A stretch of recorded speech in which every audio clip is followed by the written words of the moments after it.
But we waited for half a century for the power companies to electrify the farm homes of this country.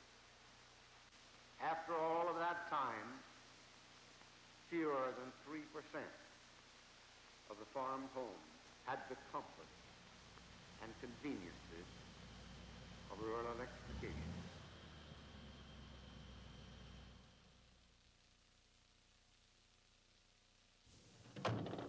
House Speaker Sam Rayburn was right. City folks had been enjoying central station service for electricity since 1882. It took another 50 years for electricity to get to rural areas. This old truck reminds me of the days when dreams of rural electrification were new and fresh and golden. It took dedicated, committed, hard-working country people to make that dream a reality. They had to sign up members who often couldn't afford the $5 membership fee. They had to get right away, had to string the lines. It took solid people to do that job, Texas people. In the 50 years since the Rural Electrification Administration was created in 1935, we've come to take these people and their work for granted. Seems like today we consider the Rural Electric Cooperative as just another electric utility. We flip a switch, the power is there when we need it, where we need it. But the power was not always there, and the people you're about to meet dedicated a good part of their lives to make that dream a reality.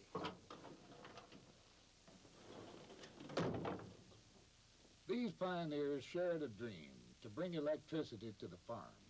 They had done without, but they knew life could be a whole lot better for rural people.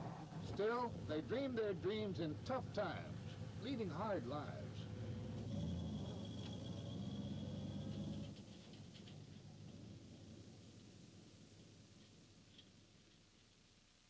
There wasn't no money in the country. It wasn't just you and I, it was all of us. I don't want to ever live through another one of them, and I don't want my children to. In the years, prior to the Depression and during Depression years. How did we do our chores? It was by hand, from the milking the cows to the churning of the cream to the whatever. These folks knew electric power could make their lives better. Rural folks all over the nation knew it. They shared the same dream. They'd do it for $2,500 a mile, and not many farmers could afford that.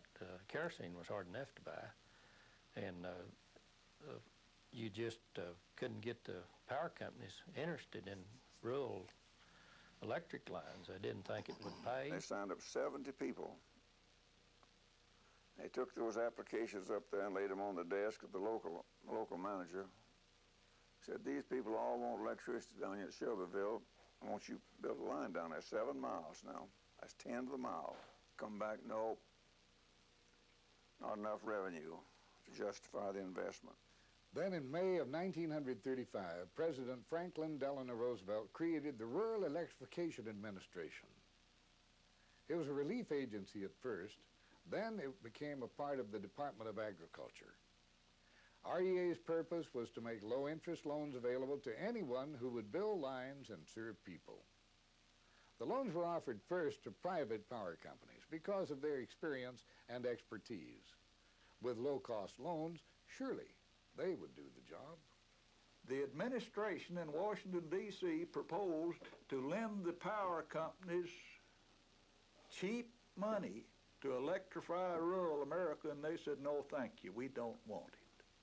Didn't think they could pay it. That's exactly right. Yeah, just to make a long story short, didn't think they could produce it, wouldn't go over. They knew a farmer didn't have knowledge of electricity. The idea of being out $2 or $3. The idea of being out $2 or $3 a month extra that away was more than he could financially stand when he had never had a dollar in his life. The people had to start it themselves. There wasn't anybody to go out to help them until they showed interest and started their own projects. I'll never forget this in my lifetime when President Roosevelt went off the stage and he waved at us, said, boys, go on out there and get those lines built. It just made sense for Texas farm folks to do the job themselves. After all, cooperatives have been around since the 1880s. The co-op was neighbor helping neighbor, a Texas tradition. But starting a co-op was a complicated business. You had to survey the area, sign up members at $5 per membership, organize a board of directors, hire employees, retain an attorney, file a loan application, negotiate rights of way. To get this all done, you needed people willing to get involved and stick with it. It took somebody who was willing to get into a scrap and keep scrapping. You know, and it took somebody who had an understanding of what we were trying to do. Somebody who understood the difference between a power company and a cooperative. Whenever they went after something, they went after it wholeheartedly and got it. They were the type that, as the old saying goes, they were hell-bent on success. But getting a $5 membership fee from people was like getting probably a 50 today. It was that hard to get. Well, Mama could use a fine $5. When she wanted it, the old lady of the house was a moving force. She wanted it worse than the old man did. She wanted that refrigerator and that iron. And give her a little time, she'd scare up $5 some way. To build a hymn, that's what I was trying to get down, and he was 10 miles out of town, and we had to cross lots of places. And there was a little widow woman. I had to cross right in between her house and the road, and she did not have an application in. He took me to the house. I go in and talk to her, and she had a radio playing on battery. And I don't know which nationality, I'm not going to mention her name, but she was of the foreign nationality and spoke with a heavy brogue. And so I talked with her about what it took as free easement to go by. Well, yes, I guess you can, because I don't want to do anything that would hurt my neighbors. But I don't want the power. I can't have that. I don't want the power. I said, well, don't I hear a radio playing in there? Don't you buy those big batteries to use it? She said, yes. How often do you wear one out? She said, about once a month. I said, okay, that'll pay your light bill. And I said, on top of that, you can have some lights, play the radio, and with those lights on, you might attract a new man around here. Oh, you hush, she says. I said, now, come on, you're not that old. She'd been out chopping cotton. She was barefooted. She had on her poke bonnet. And I said, come on, you got a lot of kicking left in you. Can't you still do a polka? And I started clapping my hands, and that woman pulled up her dress to her knees, and she started doing the polka out there. And here's this old fella sitting there. And I got back, he says, God almighty, MacDougal, what'd you do to that woman? I said, oh, we were just having a little polka out there in the front yard, that's all. He said, you get the easement? I said, hell yes, I got the easement. You know I did. And I said, and she's going to take lights.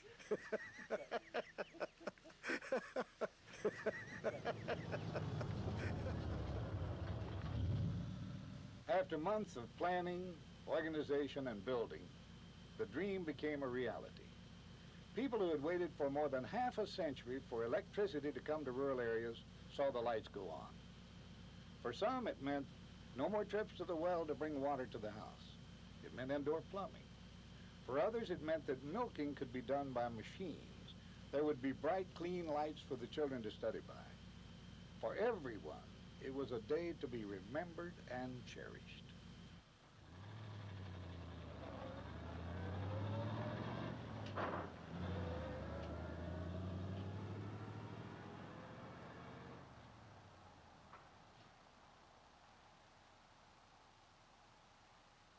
Sundown came and caught us just with like one transformer having them all energized on that tap down here. And I knew the Smiths up there, they're just so anxious for it. We started to knock off and go in, and it was just fixing to get dark. And I said, Jack, like one more transformer here, And the Smiths here and the school teacher in this other house are on this transformer. Are you game to come down with me in the morning early and energize this transformer? He said, I sure am. So we got in his pickup the next morning, came on down about 8 o'clock, a winter morning. We didn't tell anybody what we was doing. He just went up, climbed that pole, and I sent the stick up to him. He closed that OGE cutout up there. And just about 5 seconds later, I wish you could have got this picture. About 5 seconds later, the back door, side door at the kitchen, flew open in that old house, just banged open like that. Ms. Smith come out. She come running out of there and screaming like somebody's killing her. Waving her apron up and down like this. Says, oh my God, my God. The grandest Christmas present anybody ever had, she said. Then after we got the line, I'd go down the road and I'd say, oh, they've got it.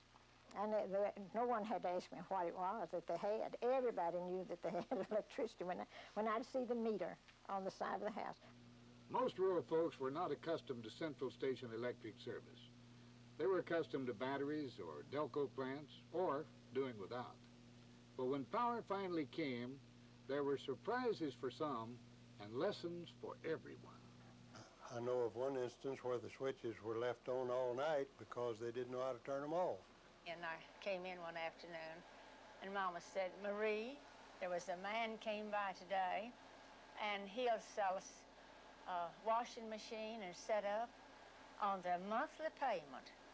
Now, I came from a family that you didn't pay monthly payments. See, you either bought it or you waited, and then you bought it. But back during World War II, when it was either the very young or the very old that were depended upon to kind of provide the little limited service and that, well, we had a lineman that was well beyond the draft age, and he had a son that was below the draft age, and they were out running a line across a hog pen to the house, and they hooked it up to the transformer, ran it across the pen and so forth. And to back up a little bit, well, both of them were getting first aid training and so forth and safety training. Well, this wire got out in the hog pen, and the old sow, she went up and bit into the end of the line, and over she went. Well, the son immediately jumped on her and started giving her artificial respiration.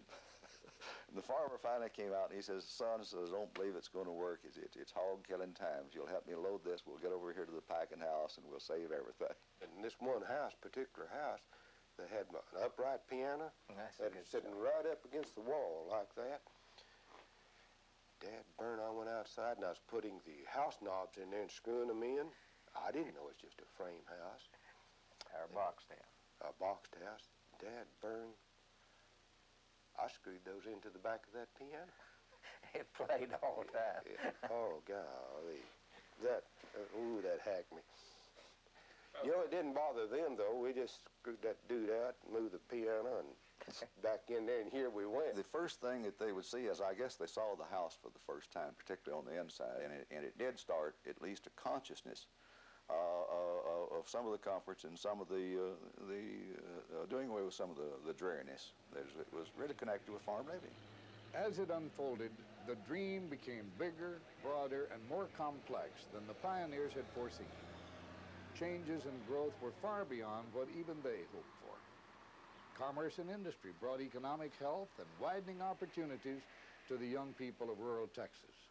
Farming and ranching were being transformed by the power of electricity. So I would say clearly that rural electricity has changed the whole way of living. Any normal parents wanted their children to have electric lights to do their studying by. I think just basically that was it. And of course, after we got it, well, we ground feed with it. We heated dairy barns. We milked cows with it. And, well, it revolutionized rural America. I've seen the pyramids, and I've been to the Great Wall of China, and those things got built centuries ago. They were built by labor. They were built by dreamers. This was a dream program to electrify rural America. It was done. It will grow. And our people 50 years will look back, and as the man said today, the kids will take it for granted. Yes, they take it for granted now, but somebody pioneered the way.